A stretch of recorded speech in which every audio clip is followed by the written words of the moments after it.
அரசியல் சாசனம் வலியுறுத்துகிற பன்மைத்தன்மைக்கு எதிரான ஒரு மாபெரும் தாக்குதலை ஒன்றிய பாஜக அரசு தொடர்ந்து நடத்தி வருகிறது. இதை கருத்தியல் ஆழத்தோடு வலிமையாக எதிர்த்து நிற்கிற மாநிலமாக தமிழகம் இருந்து வருகிறது. திராவிட முன்னேற்றக் கழக அரசு தொடர்ந்து சமூக நீதி, பன்மைத்தன்மையை பாதுகாப்பது, அரசமைப்பு சாசனத்தின் விழுமியங்களை பாதுகாப்பது என்கிற அடிப்படையில் களமாடி வருகிறது. ஆகவே தேசத்தின் நலனை கருத்தில் கொண்டு, ஒரு கட்சியின் நலனை அல்ல, தேசத்தின் நலனை கருத்தில் கொண்டு திராவிட முன்னேற்றக் கழகத்தோடு விடுதலை சிறுத்தைகள் பயணித்து வருகிறோம். சனாதனத்தோடு நேரடியாகவும் மறைமுகமாகவும் அல்லது கமுக்கமாகவும் தொடர்பு கொண்டிருக்கிறவர்கள்தான் இன்று விடுதலை சிறுத்தைகளை விமர்சிக்கிறார்கள். இந்த விமர்சனத்தை மக்கள் பொருட்படுத்த மாட்டார்கள். விடுதலை சிறுத்தைகள் கட்சி தொடர்ந்து திமுகவோட ஒரு மௌனமா இருக்கு, எந்த மக்கள் பிரச்சனைக்கும் குரல் கொடுக்கறதே இல்லை அப்படின்னு உங்க கூட்டத்தில் இருக்கிற எல்லா கட்சியும் சொல்றாரு. குறிப்பா மதிமுக திமுக விழுங்கி சிரிச்சிருச்சுங்கிற மாதிரி சொல்றாரு. யார் சொல்றாரு? ஆதவ் அர்ஜுன் பேசும்போது சொல்றாரு. விசிகாவில் சுதந்திரமா செயல்படுறதுக்கு சுதந்திரமே இல்லைங்கிற மாதிரி சொல்றாரு. நண்பர் விஜய் அவர்கள் ஒரு புதிய அரசியல் கட்சியை தொடங்கி இருக்கிறார். அவர் மக்களை சந்திக்கட்டும், மக்கள் எதிர்கொண்டிருக்கிற பல்வேறு பிரச்சனைகளை அவர் கருத்தில் கொண்டு அவற்றிற்கு முகம் கொடுத்து களத்தில் நின்று போராட முன்வரட்டும். அதை விட்டுவிட்டு விடுதலை சிறுத்தைகளுக்கு அரசியல் வகுப்பெடுப்பது என்பது ஒரு நல்ல போக்கு அல்ல. அது இந்த ஆண்டின் மிகப்பெரிய நகைச்சுவையாக இருக்கும். மரியாதைக்குரிய நண்பர் ஆதவ் அர்ஜுனா அவர்கள் எங்களோடு பயணித்தவர். இன்று நண்பர் விஜய் அவர்களோடு இணைந்து அவர் பணியாற்றி வருகிறார்.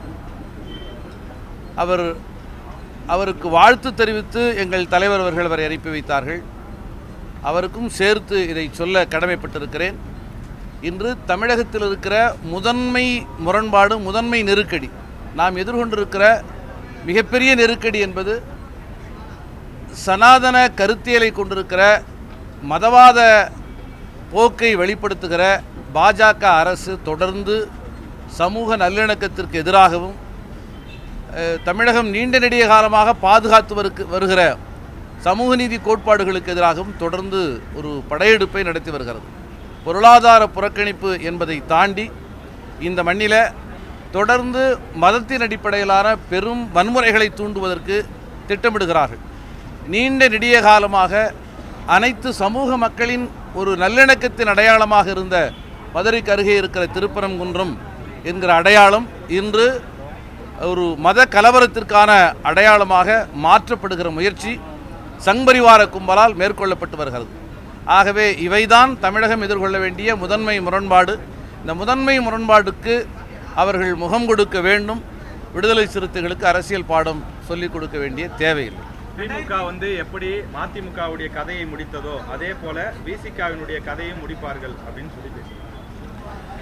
விடுதலை சிறுத்தைகளை பொறுத்தவரையில் தேர்தல் அரசியலை புறக்கணித்து ஒரு சமூக மாற்றத்திற்காக உருவாக்கப்பட்ட இயக்கம், எங்கள் மீது தொடர்ந்து ஏவப்பட்ட பல்வேறு நெருக்கடிகளின் விளைவாக தவிர்க்க முடியாத சூழலில் நாங்கள் தேர்தல் அரசியலுக்கு வந்தோம். எங்கள் நோக்கம் என்பது இந்த மண்ணிலே சாதியை ஒழித்து ஒரு சமத்துவ வாழ்க்கை முறையை எல்லா நிலைகளிலும் ஏற்படுத்த வேண்டும் என்பதுதான். இந்த நோக்கத்திற்கான வரலாற்று தேவை இருக்கிற வரை விடுதலை சிறுத்தைகள் இந்த மண்ணில் செல்வாக்கோடு செயல்படும். 2026 தேர்தல் திமுக தான் போட்டி இவ்வாறு சொல்லப்படுவது அவர்களின் ஆசை. அவ்வாறு சொல்லிக்கொள்வதிலே அவர்களுக்கு இருக்கிற உரிமையை நான் குறுக்கீடு செய்ய விரும்பவில்லை.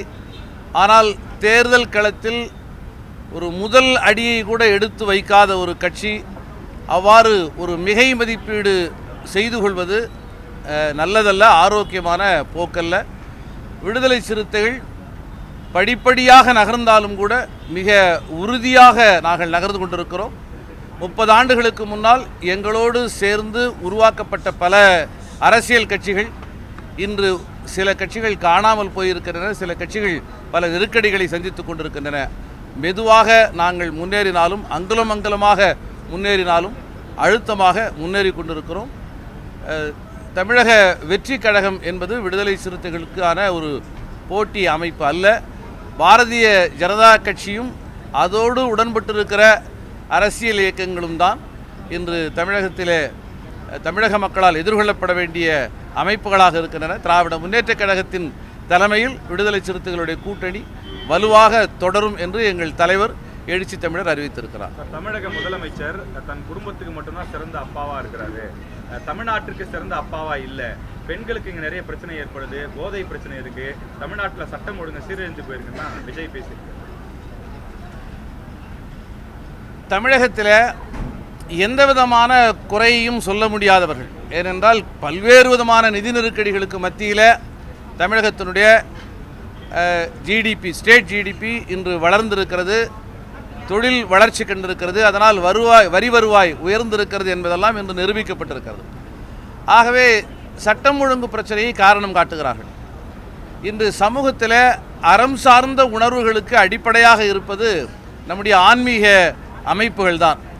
ஆனால் அந்த ஆன்மீக அமைப்புகளின் மையமான உயிர்த்தன்மையை உறிஞ்சிவிட்டு ஆன்மீக அமைப்புகளை எல்லாம் மதவாத அமைப்புகளாக மாற்றிக்கொண்டிருக்கிற பாஜகவால் தான், சங் பரிவார கும்பலால் தான் இன்று தமிழகத்திலே பல்வேறு விதமான சட்டம் ஒழுங்கு பிரச்சனைகள் ஏற்படுகின்றன.